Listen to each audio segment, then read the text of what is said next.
Hi guys, welcome back. We're making tandoori chicken wings today, but I don't have a tandoor, so we are using the blasting heat technique just by using the home oven.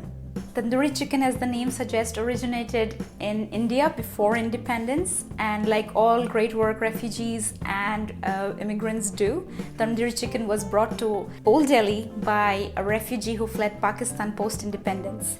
And then he went on to establish this famous restaurant called the Moti Mahal in Old Delhi, and now we have tandoori chicken. In the 60s, tandoori chicken started showing up in the restaurant menus in America, and I'm glad the whole world knows about tandoori chicken now. You can use any store-bought tandoori masala to marinate your chicken, but I'm going to make a very nice homemade masala to marinate the tandoori chicken.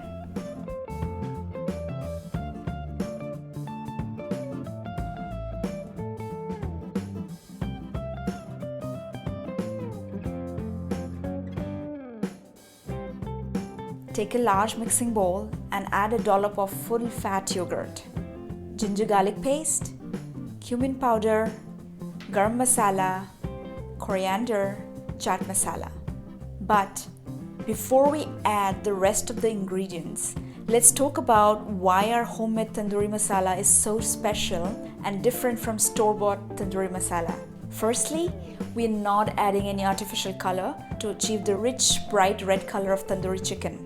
Instead, we are using Kashmiri red chili powder, which is low in heat and has this vibrant red color and is extremely flavorful.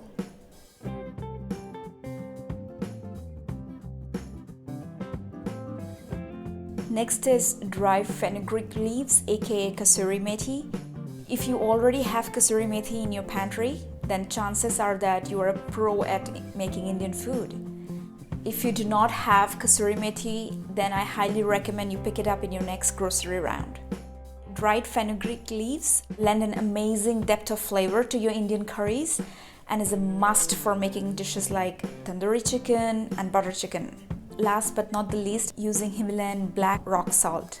It is also known as Kala Namak in India. This is rich in minerals and has a strong sort of sulfurous smell. It adds the smoky flavor to tandoori chicken. You can substitute rock salt with sea salt. Okay, now let's talk about mustard oil.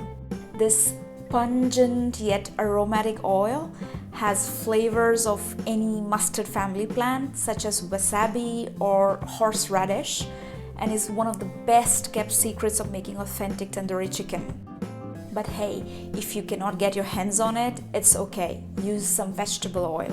I'm here to provide you a skeleton for the recipe and inspire you guys to cook. You can always find a substitute and create your own version of the recipe. Okay, let's mix these ingredients and complete the marinade. Mix everything well and let the chicken wings sit for some time, at least for an hour. If you're using the same recipe for chicken legs and chicken thigh and make chicken tandoori out of them, please remove the chicken skin and marinate it overnight. Longer the marination process, juicier will be the end result.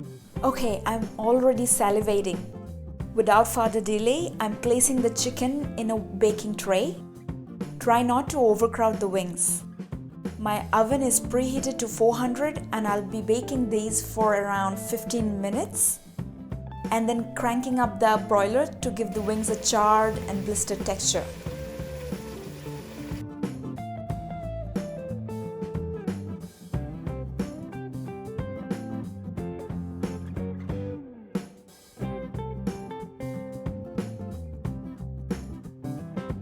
One last step is to mimic the smoky aroma of cooking meat in a charcoal tandoor. I'm lighting a charcoal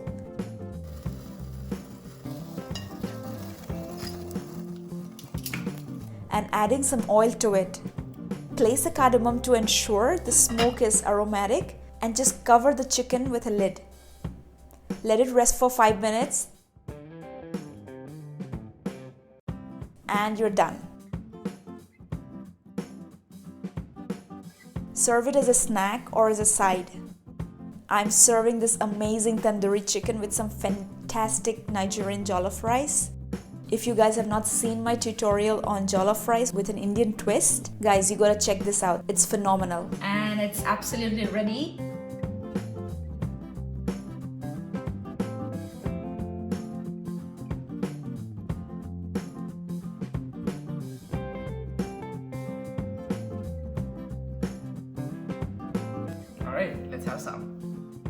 Alright, it's time to taste. I'm gonna use my hands. Oh, same here. Okay.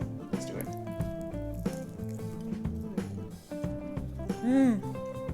Oh my god, guys, this is so juicy from inside. It's got this smoky taste, smoky aroma, thanks to the charcoal. Yeah, I mean, you don't have to miss the traditional tandoor here because we did the charcoal trick. So I'm so glad this went so well. I hope you guys try this recipe at home. I made some amazing jollof rice to go with it. There is a video of mine, jollof rice with Indian twist. I hope you guys watch that and enjoy it. Thank you so much for watching. I'll see you in the next video. Happy cooking!